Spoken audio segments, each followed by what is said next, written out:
नमस्कार दोस्तों। आज हम जानेंगे भारत के प्राचीन इतिहास के बारे में। भारत का प्राचीन इतिहास मानव सभ्यता के प्रारंभ से लेकर लगभग ऊन गाउट्स ईस्वी तक की घटनाओं को दर्शाता है।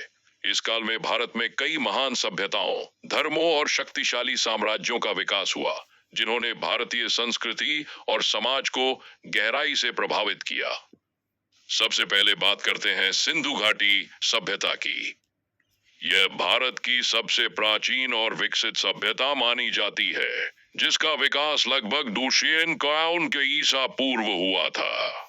इस सभ्यता के प्रमुख नगर थे हड़प्पा, मोहनजोदड़ो, लोथल और कालीबंगन। इन शहरों की सबसे खास बात थी उनकी सुनियोजित नगर व्यवस्था।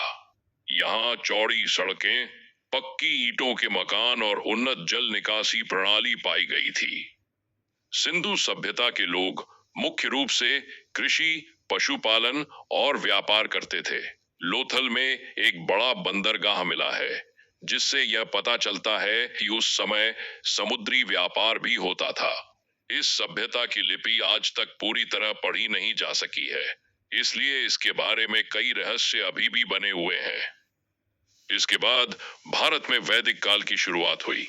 यह काल लगभग 49 ईसा पूर्व से 700 ईसा पूर्व तक माना जाता है।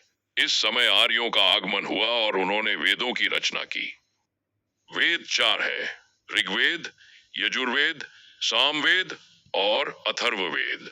इनमें ऋग्वेद सबसे प्राचीन माना जाता है। वैदिक काल को दो भागों में बांटा जाता है: ऋग्वैदिक काल और उत्तर वैदिक काल। इस समय समाज 4 वर्णों में विभाजित था: ब्राह्मण, क्षत्रिय, वैश्य और शूद्र। धीरे धीरे कृषि, व्यापार और लोहे के उपयोग से समाज और अधिक विकसित होता गया। इसके बाद भारत में शुरू हुआ महाजनपदों का युग। लगभग 7 ईसा पूर्व में भारत में 7 महाजनपद थे। इनमें मगध, कौशल, वत्स और अवंती सबसे शक्तिशाली थे। इसी समय भारत में 2 महान धर्मों का उदय हुआ: बौद्ध धर्म और जैन धर्म। बौद्ध धर्म के संस्थापक थे गौतमा बुद्धा। उन्होंने लोगों को मध्यम मार्ग अपनाने और अहिंसा का संदेश दिया। उनके उपदेशों को त्रिपिटक नामक ग्रंथों में संकलित किया गया है। जैन धर्म के 33वें तीर्थंकर थे महावीरा। उन्होंने सत्य, अहिंसा और अपरिग्रह की शिक्षा दी। जैन धर्म का मुख्य सिद्धांत है जीवों को किसी भी प्रकार की हानि न पहुंचाना। इसके बाद भारत में स्थापित हुआ मौर्य साम्राज्य। यह प्राचीन भारत का पहला विशाल साम्राज्य था। इसके संस्थापक थे चंद्रगुप्त मौर्य। उनके गुरु और सलाहकार थे चाणक्य, जिन्हें कौटिल्य भी कहा जाता है। मौर्य साम्राज्य का सबसे महान शासक था अशोका।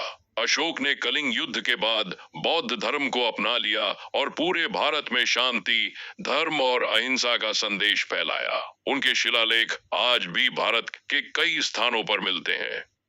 मौर्य साम्राज्य के पतन के बाद भारत में कई छोटे छोटे राज्य स्थापित हुए, जैसे शुंग वंश, सातवाहन वंश और कुषाण वंश। कुषाण वंश के महान शासक थे कनिष्का। उनके समय बौद्ध धर्म का बहुत विकास हुआ और चौथी बौद्ध संगीति का आयोजन हुआ। इसके बाद आया गुप्त साम्राज्य, जिसे भारत का स्वर्ण युग कहा जाता है।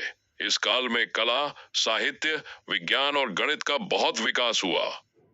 गुप्त वंश के प्रमुख शासक थे चंद्रगुप्त I, समुद्रगुप्त और चंद्रगुप्त II। समुद्रगुप्त को उनकी विजयों के कारण भारत का नेपोलियन भी कहा जाता है। इस काल में साहित्य और विज्ञान के क्षेत्र में कई महान विद्वानों ने योगदान दिया।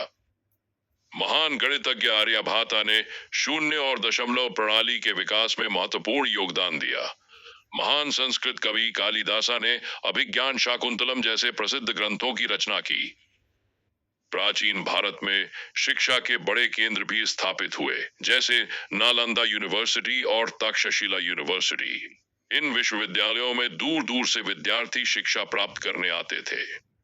प्राचीन भारत में धर्म, दर्शन, विज्ञान और कला का बहुत विकास हुआ। मंदिर वास्तुकला, मूर्तिकला और चित्रकला में भी महान उपलब्धियां हासिल हुई। अंत में कहा जा सकता है कि भारत का प्राचीन इतिहास महान सभ्यताओं, शक्तिशाली साम्राज्यों और ज्ञान विज्ञान की उपलब्धियों से भरा हुआ है। इस काल ने भारत की संस्कृति, परंपरा और समाज की मजबूत नींव रखी, जिसका प्रभाव आज भी हमारे जीवन में देखा जा सकता है।